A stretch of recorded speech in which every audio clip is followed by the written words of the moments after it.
14 பவுன் இவர் தான் திருடினாருன்னு சொல்லிட்டு வீட்டிலலாம் விசாரித்து வீட்டில் எல்லாம் சொல்லிட்டு அந்த நகையை எடுத்துன்னு போய் அடமானதெல்லாம் வச்சுருக்காங்கன்னு சொல்லிட்டு நேராக நகை கடைக்கு போய் 14 பவுன் நகையை எடுத்துன்னு வந்துட்டாங்க மேடம் போலீஸ். அது திருட்டு நகை தான் அப்படின்னு சொல்லிட்டு.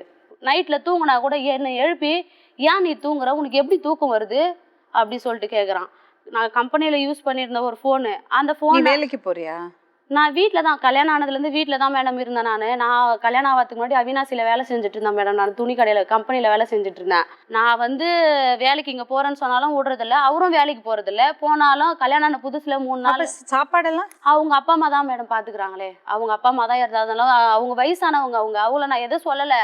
இருந்தாலும் அவங்க தப்பு பண்ணுறது ஃபுல்லாக அவங்க அம்மா தான் மேடம் காரணமே. ஏன்னா புள்ள தப்பு பண்ணா அவனே கூட ஏற்றுக்குவான். அம்மா இதை நான் தான் பண்ணேன் இந்த தப்பு அப்படி சொல்லிட்டு நிறைய டைம் என்கிட்டே சொல்லியிருக்கானே நான் இதை பண்ணேன் அப்படின்னு சொல்லிட்டு. ஆனால் அவங்க அம்மா கிட்ட சொன்னால் இல்லை, என் புள்ள அது பண்ணியிருக்காது அப்படின்னு சொல்கிறாங்க.